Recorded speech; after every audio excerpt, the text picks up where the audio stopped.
Hello बच्चों, तो कैसे हैं आप लोग। आशा करता हूँ अच्छे होंगे और आप सबों की पढ़ाई भी बहुत अच्छे से चल रही होगी।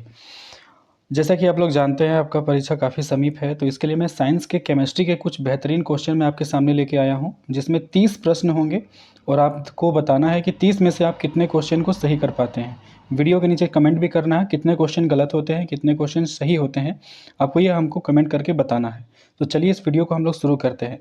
आज के सेशन में हम लोग केमिस्ट्री के बहुत ही बेहतरीन सवाल करने वाले हैं, जो आपके हर एक एग्ज़ाम के लिए इंपॉर्टेंट है। आप किसी भी एग्ज़ाम की तैयारी कर रहे हैं तो चलिए शुरू करते हैं हम लोग। आज का सबसे पहला सवाल लिखा हुआ है कि जब धातुएं जल के साथ अभिक्रिया करेगी तो कौन सी गैस उत्सर्जित होगी। तो आप जानते हैं कि जब कोई धातु किसी जल के साथ अगर अभिक्रिया करती है तो हाइड्रोजन गैस बनता है। ठीक है, आप पहले खुद से बनाइएगा, फिर आप मेरे आंसर को देखिएगा और फिर उसका सॉल्यूशन को भी देखिएगा। आज हम लोग बहुत सारे क्वेश्चन करने जा रहे हैं। क्वेश्चन नंबर 2 कहता है कि जब आयरन ऑक्साइड को एल्युमिनियम के साथ अभिक्रिया कराया जाता है तो एल्युमिनियम ऑक्साइड और आयरन बनता है। तो जो दिया गया समीकरण है वो किस प्रकार का समीकरण है, यानी कि वो आपको अभिक्रिया का प्रकार बताना है।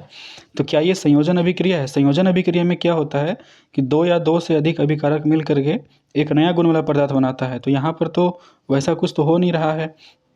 क्या ये द्वितीय विस्थापन अभिक्रिया है। देखो, ये द्वितीय विस्थापन अभिक्रिया नहीं है। ठीक है, तो यह किस प्रकार की अभिक्रिया होगी। तो यह विस्थापन अभिक्रिया का एग्जाम्पल है। ऑप्शन नंबर डी इसका क्या हो जाएगा, सही आंसर हो जाएगा। क्वेश्चन नंबर 3 की ओर हम लोग बढ़ते हैं। क्वेश्चन नंबर 3 कहता है कि श्वसन किस प्रकार का अभिक्रिया है। तो श्वसन, जैसा कि आप जानते हैं कि यह जो है श्वसन किस प्रकार का अभिक्रिया है, तो यह एक ऊष्मक्षेपी अभिक्रिया है। यह अभिक्रिया है, लेकिन यहाँ पर आपका ऑप्शन में ऊष्मक्षेपी नहीं है, तो यह क्या हो जाएगा, एक प्रकार का अपचयन अभिक्रिया है। तो ऑप्शन नंबर सी इस क्वेश्चन का बिल्कुल सही आंसर हो जाएगा। अगला क्वेश्चन है क्वेश्चन नंबर 4 का। आपको बहुत ही अच्छा क्वेश्चन पूछा गया है कि कोई विलयन लाल लिटमस को नीला कर देता है, इसका पीएच संभवतः क्या होगा। देखो, लाल लिटमस को अगर नीला कर दिया जा रहा है तो आप जानते हैं इसका पीएच मान क्या होगा, क्षारक होगा, यानी कि 7 से अधिक होगा, यानी कि यहाँ पर 10 होगा। आप इसको थोड़ा समझ सकते हैं यहाँ पर कि पीएच स्केल में क्या होता है कि 0 से लेकर के 14 तक का होता है मान। उसमें से अगर किसी भी पदार्थ का अगर पीएच मान अगर 7 से कम होता है तो वो होता है अम्ल, यानी कि एसिड होता है। और अगर किसी का पीएच मान अगर 7 से अगर अधिक होता है तो वो क्या होता है, बेस होता है, यानी कि वो क्षारक होता है। और अगर किसी भी विलयन का पीएच मान अगर 7 होता है तो वह उदासीन होता है। ठीक है, उसी को हम लोग क्या बोलते हैं, उदासीन कहते हैं। ठीक है, यानी कि शुद्ध जल का पीएच मान भी कितना होता है, 7 होता है। तो इसका सही ऑप्शन क्या हो जाएगा, ऑप्शन नंबर डी इसका सही आंसर हो जाएगा। अगला क्वेश्चन पर हम लोग आते हैं। क्वेश्चन नंबर 5 कहता है कि अपच का उपचार करने के लिए निम्न में से किस औषधि का उपयोग किया जाता है। सबसे पहले आप खुद से टिक करो कि कौन सा ऑप्शन सही होगा। एंटीबायोटिक होगा, या फिर एनाल्जेसिक यानी कि पीड़ाहारी होगा, या फिर एंटासिड होगा, या फिर एंटीसेप्टिक होगा। तो इसका सही आंसर क्या हो जाएगा, ऑप्शन नंबर सी बिल्कुल सही आंसर हो जाएगा। एंटासिड इसका सही आंसर है, क्योंकि एंटासिड क्या है, एक क्षार होता है जो हमारे पेट में जो अम्ल की मात्रा बढ़ जाती है उसको क्या करता है, वो कम कर देता है। ठीक है, अगले क्वेश्चन की ओर हम लोग बढ़ते हैं। Question number 6। क्वेश्चन नंबर 6 कहता है कि हमारे शरीर का पीएच परास किसके बीच में कार्य करता है, यानी कि हमारा शरीर का जो पीएच परास है वो कितना से कितना के रेंज में होता है। तो वो होता है 7 से लेकर के 7.8 तक होता है। ये इंपॉर्टेंट क्वेश्चन है, आपको याद रखना है। अगला क्वेश्चन है क्वेश्चन नंबर 7। क्वेश्चन नंबर 7 में कहा गया है कि निम्न में से किस विलयन का उपयोग दीवारों में सफ़ेदी करने के लिए किया जाता है, यानी पेंटिंग करने के लिए हम लोग करते हैं इसका उपयोग, पचौड़ा करने के लिए करते हैं। तो इसका ऑप्शन नंबर क्या हो जाएगा, ऑप्शन नंबर बी बिल्कुल सही है। कैल्शियम हाइड्रोक्साइड इसका सही आंसर हो जाएगा, जिसको हम लोग बुझा हुआ चूना भी कहते हैं। अगला क्वेश्चन है पीतल है क्या है। पीतल क्या है, एक प्रकार का धातु है, नहीं। अधातु है, नहीं। मिश्र धातु है, हाँ। ऑप्शन नंबर सी इस क्वेश्चन का बिल्कुल सही आंसर है। पीतल क्या है, एक प्रकार का मिश्र धातु है। आपको कमेंट करके बताना है कि पीतल जो है वो किसका मिश्र धातु है, वो हमको कमेंट करके बताना है। अगला क्वेश्चन पर हम लोग आते हैं, क्वेश्चन नंबर 9 पे। शुद्ध सोना को व्यक्त किया जा सकता है। तो शुद्ध सोना को हम लोग शुद्ध सोना, सोना को किस में मापा जाता है, सोना को कैरेट में मापा जाता है। जैसे आप किसी भी वस्तु को तोलते हैं तो केजी में तोलते हैं ना, तो उसी तरह सोना की शुद्धता को जो है केजी में मापा जाता है, कैरेट में मापा जाता है।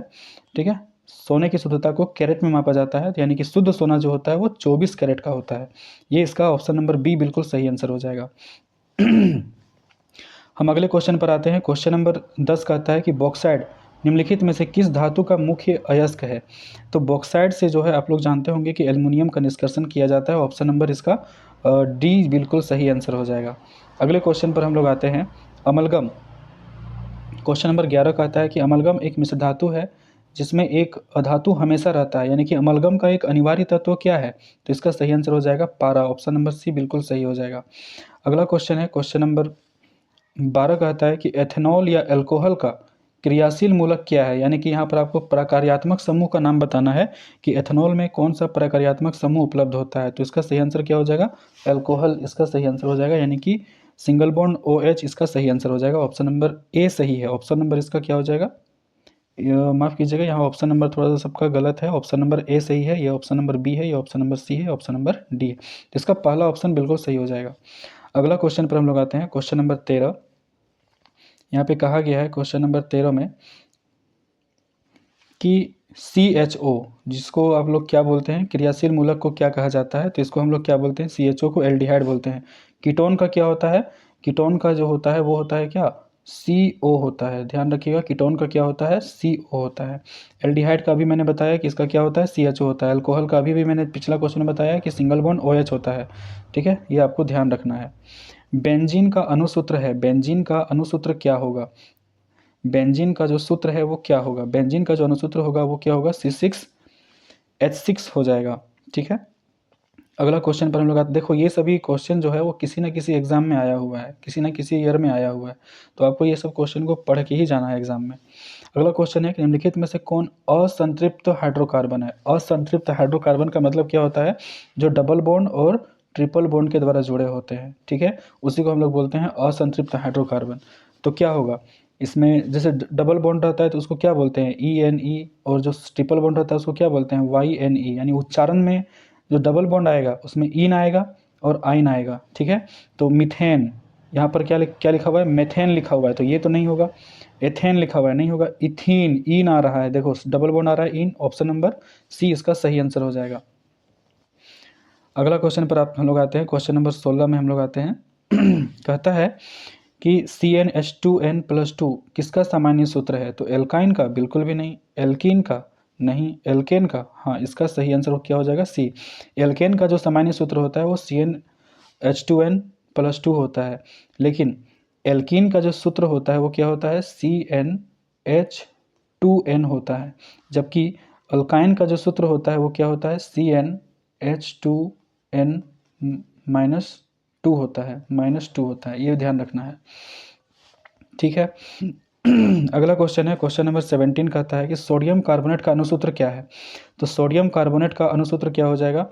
Na2CO3 इसका सही आंसर हो जाएगा। जबकि आप जानते हैं ऑप्शन नंबर बी को, सोडियम हाइड्रोजन कार्बोनेट, इसको हम लोग क्या बोलते हैं? बेकिंग सोडा बोलते हैं इसको, यानी कि इसको हम लोग बोलते हैं खाने का सोडा। इसको हम लोग क्या बोलते हैं? खाने का सोडा इसको हम लोग बोलते हैं, इसको हम लोग खाने का सोडा कहते हैं। ठीक है, इस चीज़ का आपको ध्यान रखना है। अगला क्वेश्चन पर हम लोग आते हैं, जिसको NaCl, ऑप्शन नंबर डी में देखिएगा NaCl लिखा हुआ है, इसको हम लोग बोलते हैं नमक। ये आपका साधारण नमक जो हम लोग घर में यूज़ करते हैं उसका ये सूत्र है। चलिए आगे हम लोग बढ़ जाते हैं। ग्रेफाइट होता है, ग्रेफाइट क्या होता है? ग्रेफाइट क्या है? विद्युत का कुचालक? नहीं। विद्युत का सुचालक? जी हाँ बिल्कुल। ग्रेफाइट जो होता है अधातु है, लेकिन फिर भी उसमें क्या होता है? विद्युत का चलन होता है। कुचालक और सुचालक नहीं, ये भी नहीं होगा, और इनमें से कोई नहीं, ये तो कट जाएगा। तो ऑप्शन नंबर बी इस क्वेश्चन का सही आंसर हो जाएगा। क्वेश्चन नंबर 19 कहता है कि हमारे शरीर में पीएच परास के बीच में कार्य करता है। देखिए क्वेश्चन ऊपर से रिपीट हो गया है, तो इसको ऑप्शन नंबर बी जो होगा वो बिल्कुल सही आंसर हो जाएगा। अगला क्वेश्चन है, बेकिंग पाउडर का अणुसूत्र क्या होगा? बेकिंग पाउडर, बेकिंग पाउडर का मतलब अभी मैंने बताया, बेकिंग पाउडर का मतलब होता है खाने वाला सोडा। इसका सूत्र होता है क्या? खाने वाला सोडा। इसको हम लोग सिंपल वे में क्या बोलते हैं? इसका खाने वाला सोडा इसको हम लोग बोलते हैं। इसका जो सूत्र होगा वो क्या होगा? सोडियम हाइड्रोजन कार्बोनेट इसका सही आंसर हो जाएगा। नेक्स्ट क्वेश्चन के हम लोग बढ़ते हैं, क्वेश्चन नंबर 21 में। दांतों को साफ करने के लिए दंतमंजन प्रायः होता है, क्या होता है? अगर हम लोग सुबह सुबह जो कोलगेट दंतमंजन का यूज़ करते हैं, वो जो मंजन होता है वो क्या होता है? क्षारीय होता है, अम्लीय होता है, लवण युक्त होता है, या इनमें से कोई नहीं? तो इसका सही आंसर क्या हो जाएगा? क्षारीय होता है। तभी तो वो हमारे मुंह में जो एसिड की मात्रा होती है उसको वो कम कर देता है, ताकि हमारा दांत सड़ने न सड़े। अगला क्वेश्चन पर हम लोग आते हैं, क्वेश्चन नंबर 22 के ऊपर। कहता है कि शुद्ध जल का पीएच मान होता है, तो शुद्ध जल का पीएच मान कितना होता है? 7 होता है। मैंने आपको जस्ट अभी ऊपर के क्वेश्चन में बताया था कि किसी भी पदार्थ का पीएच मान अगर 7 से अगर कम है तो वो क्या होगा? अम्ल होगा। क्या होगा? अम्ल होगा। अगर किसी भी चीज़ का पीएच मान अगर 7 है तो आपका क्या हो जाएगा? उदासीन हो जाएगा। ये क्या हो जाएगा? उदासीन। अगर किसी भी चीज़ का अगर पीएच मान जो है, अगर किसी भी चीज़ का पीएच मान अगर 7 से अगर अधिक है, 8 है, 9 है, 10 है, 11 है, 12 है, तो उसका जो पीएच मान होगा वो क्या हो जाएगा? वो आपका क्षारक होगा। अगर 7 से अधिक होगा तो इस चीज़ को आपको ध्यान रखना है। अगर 7 है तो वो क्या हो जाएगा? उदासीन। 7 से कम है तो वो क्या होगा? अम्ल होगा। ये चीज़ आपको दिमाग में रख लेना है। तो इस क्वेश्चन का जो सही आंसर हो जाएगा, शुद्ध जल का पीएच मान क्या हो जाएगा? 7 इसका सही आंसर हो जाएगा। वहीं अगर आपको पूछा जाएगा कि नींबू का पीएच मान क्या होता है, तो 7 से कम होता है, क्योंकि नींबू क्या है? खट्टा है, वो अम्ल है। ठीक है, आगे हम लोग बढ़ते हैं। क्वेश्चन नंबर 23 का आता है कि लोहे से जिंक को लेपित करने की क्रिया को क्या कहा जाता है? तो इसको याद रखना है आपको। गैल्वेनीकरण कहते हैं, यानी कि जस्तीकरण इसको कहा जाता है। गैल्वेनाइजेशन इसको अंग्रेजी में कहते हैं।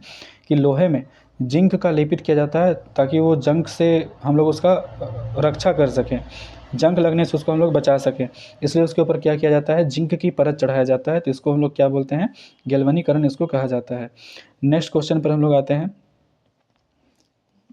क्वेश्चन है कि नीचे दी गई अभिक्रिया के संबंध में कौन सा कथन सत्य है? कौन सा कथन सत्य होगा? देखिए, जिंक ऑक्साइड को कार्बन के साथ अभिक्रिया कराया गया, तो यहाँ पर जिंक हो गया प्लस कार्बन मोनोऑक्साइड बना, यानी कि CO बना। तो इसमें क्या हो रहा है? कार्बन उपचयित हो रहा है। उपचयित होने का मतलब होता है कार्बन के साथ ऑक्सीजन जुड़ रहा है। आप लोग उपचयन अपचयन अभिक्रिया पढ़े होंगे। उपचयन अभिक्रिया का मतलब होता है उपचयन अभिक्रिया का मतलब होता है कि जिसमें ऑक्सीजन क्या होता है? जुड़ता है, जिसमें ऑक्सीजन जुड़ता है। जबकि अपचयन का मतलब क्या होता है? अपचयन का मतलब होता है जिसमें ऑक्सीजन की मात्रा घटती है, उसको बोलते हैं अपचयन। ठीक है, इस चीज़ को आपको ध्यान रखना है। इसको हम अपचयन बोलेंगे। अपचयन किसको बोलेंगे? जिसमें ऑक्सीजन की मात्रा घटती है। तो देखिएगा, जिंक ऑक्साइड में यहाँ पर पूछा गया है कार्बन उपचयित हो रहा है। देखो, कार्बन यहाँ पर अकेले था, लेकिन इधर क्या हो रहा है? ऑक्सीजन इसके साथ जुड़ रहा है। तो ये उसका सही आंसर हो जाएगा। ऑप्शन नंबर ए बिल्कुल सही आंसर है।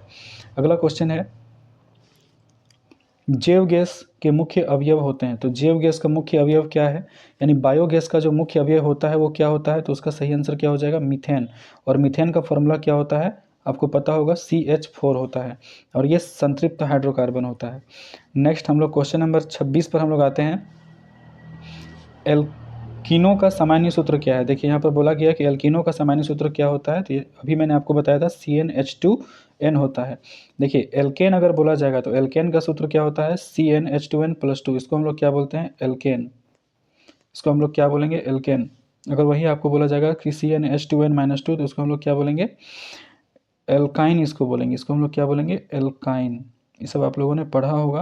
इसको हम लोग क्या बोलते हैं? एल्काइन। ठीक है, ये चीज़ आपको दिमाग में रखना है। और ये 3 फार्मूला, ये फार्मूला, एक ये फार्मूला और ये फार्मूला, यही एग्जाम में जो होता है वो बार बार एग्जाम में घूम के आपका आता है।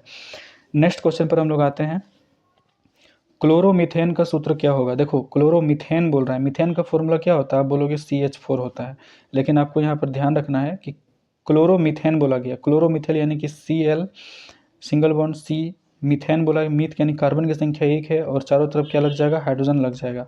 ठीक है, तो इसका जो फॉर्मूला बनेगा CH3Cl, यानी ऑप्शन नंबर बी इसका करेक्ट आंसर हो जाएगा। नेक्स्ट क्वेश्चन पर हम लोग आते हैं क्वेश्चन नंबर 27 की ओर, जिसमें बोला गया, क्वेश्चन नंबर 27 कहता है किस रासायनिक यौगिक को गर्म करने पर प्लास्टर ऑफ पेरिस प्राप्त किया जा सकता है?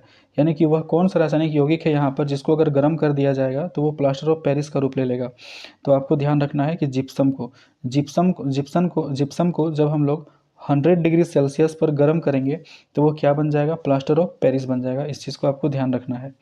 अगला क्वेश्चन है कि एक्वारेजिया क्या होता है? चलिए हम लोग इसको समझते हैं कि एक्वारेजिया यानी कि रॉयल जल किस अनुपात में सांद्र हाइड्रोक्लोरिक अम्ल एवं सांद्र नाइट्रिक अम्ल